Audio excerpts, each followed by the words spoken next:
in contrast to this, and just how the thought that counts can go awry. There's a wonderful story by O. Henry called The Gift of the Magi. You may know about this short story.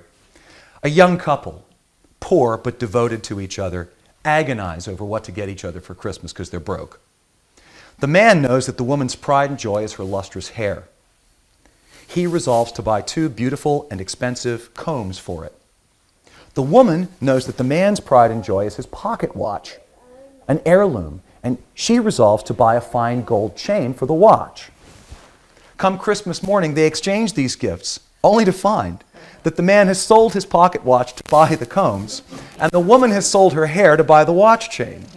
So sometimes, my friends, the most mindful giving, the thought that counts, gang aft agley, as the Scots say, goes horribly awry.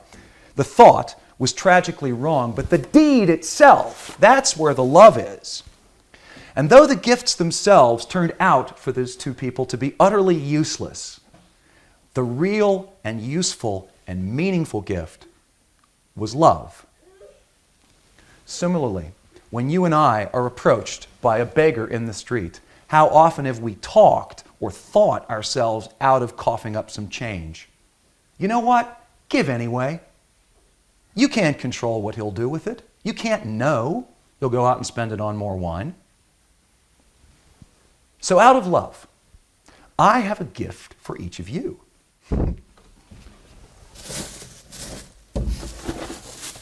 It's a sort of unholy communion.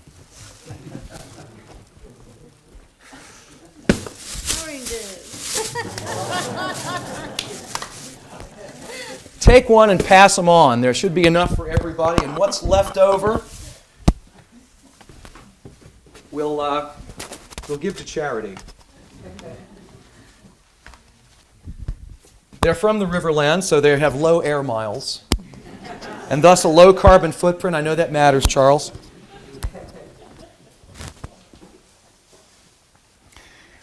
Once you get your orange, hold it in your 2 hands.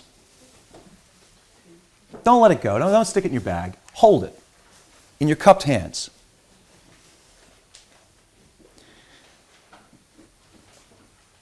And call to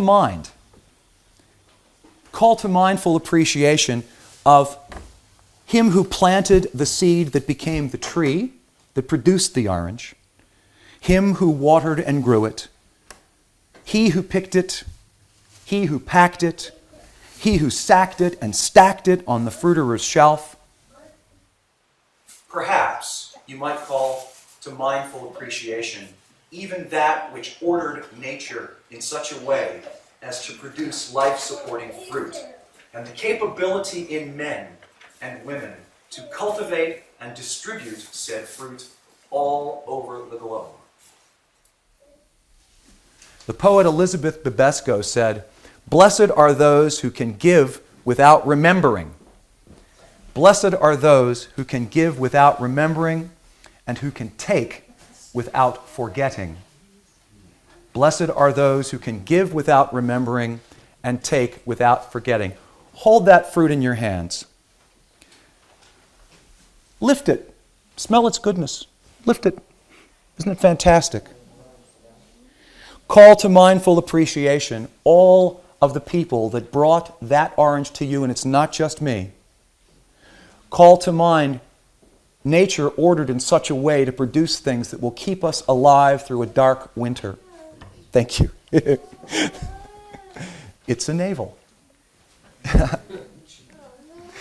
This may be the last Christmastide I get to spend with you. This may be the last Christmastide I get to spend with you.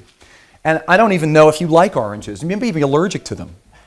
But I would ask you never to forget this gift, this least of things, like I did in my youth, the least of things you're going to get this Christmas.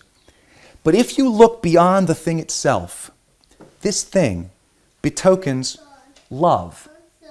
Not necessarily felt, but practical love. Practical love. And there can be nothing fraudulent in giving such a gift. And as this Christmas looms, when we each get a chance, our chance to be charity itself, may the giving we do be mindlessly beneficent. And may the receiving we do look past the traditions of the season to what lies beneath. All the half-considered ties, the lousy socks, the handkerchiefs you don't need. For the gifts are not what it's about. The gifts are mere tokens of an imperfect human shot at practical love, beneficence, charity. Though we all act the part at Christmas, we all try to be Santa, maybe that's not, if you look at it this way, maybe that's not such a fraud after all. Maybe the whole Santa fraud is just a clunky piece of human theater containing a kernel of the only truth that can make our existence bearable. And that, my friends, is love. Amen.